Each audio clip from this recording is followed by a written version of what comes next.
For the winner, by unanimous decision, and new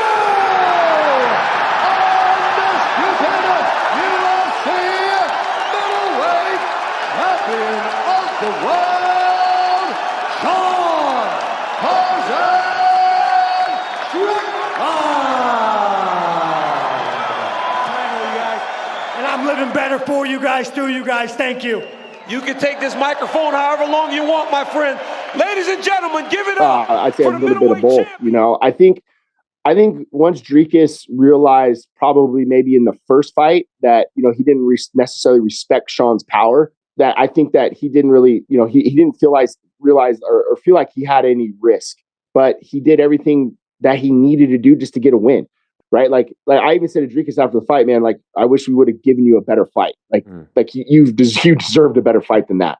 Okay, I did not think I would be making another video on Sean Strickland anytime soon. I said my piece on his overselling versus underdelivering and how his style needs some overhauling, especially if he wants to have a better chance at beating the formidable new wave of contenders at 185. I didn't think I'd be talking about him until the next time he has a fight lined up. In the aftermath of him kind of getting thwomped by Duplessis at 312, I just couldn't ignore the fallout. Strickland's relationship with his coach, Eric Nicksick, ain't doing so hot. They've been operating together for eons at this point, culminating in the perfect game plan to rip the belt off Adesanya back in 2023. That was the height of, honestly, both of their careers. However, as mentioned in the last video, Strickland hasn't really been innovating very much in his fights since then, and Nicksick has evidently hit the wall with his fighter being a blockhead. And so he thought it would be a good idea to broadcast these feelings on Sean, and went on Ariel Helwani's MMA Hour to share his assessment on the fight and where he and Strickland stand going forward. What do you make of what happened on Saturday night or Sunday in Sydney? What do you make of your guys' performance in the fight now a couple of days later? Oh, it was just uninspired fighting to me. It just seemed like he was sleepwalking. As the rounds began to progress, I can just tell that it just didn't feel like he was in it the way most of the times that he is. So yeah, it was tough, man. It was tough 25 minutes to travel all the way out there.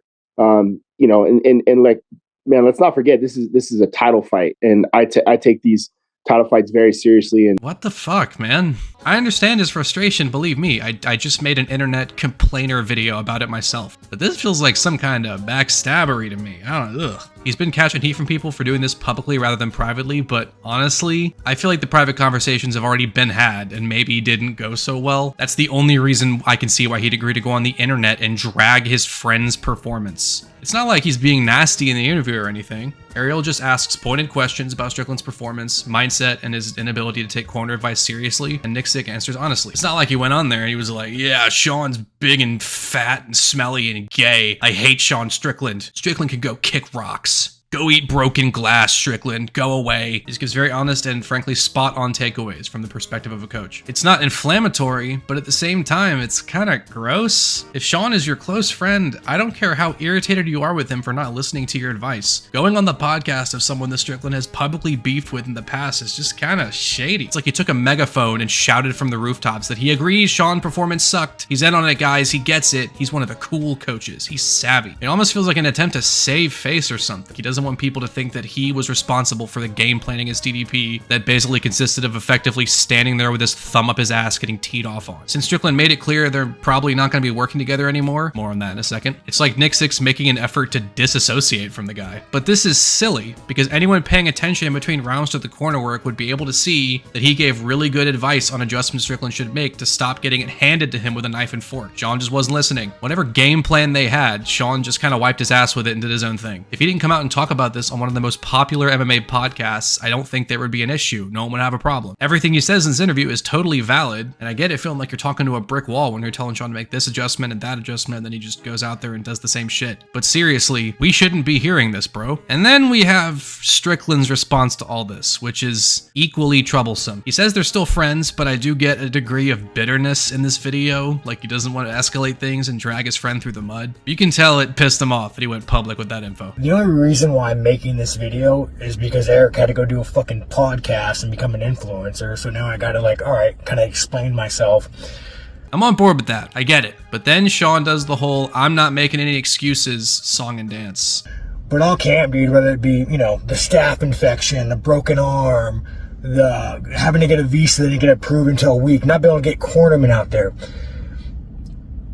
this entire camp was like a struggle of I'm not good, but me looking in the mirror and saying sack up. And you know, man, Whenever someone starts a sentence with no excuses but, you are about to receive an earful of excuses. I'm not saying any of these didn't play a role in how the fight played out, but keep these to yourself, man. Even if it's 100% legit, it never makes a fighter look good to the fans when they express things like this. Any and all of those injuries and staff and all the things that were going on were things that his coach would have known about too, and from what we saw in the corner between rounds, there was no mention of that. That wasn't the issue. The issue was him not following the game plan. To be fair, he did say that it was more of a mental burden than a physical one, so basically he just didn't have his head fully in the game. Apparently, according to him, this wasn't the same guy who walked out Adesanya, or even the guy that fought DDP for the first time a year ago. He just kind of went to autopilot. But still, this just kind of reinforces the lack of excitement for any future Strickland matchups for me. Is he just gonna do this again next time? This whole situation is ugly and smelly. It sucks seeing fighters and coaches fall out like this. Even if they said they're still friends, it's a blow that they're parting ways. I do think that this happening is on Sean, however. Even if Nicksick didn't handle the situation very well, I don't think it's rocket science to suggest that them splitting up was Sean Strickland's doing. It's not like his whack performance was down to him being fed bad advice, like him going in the corner every round and getting pats on the back, them telling him he's winning and looking great. No, he told him straight,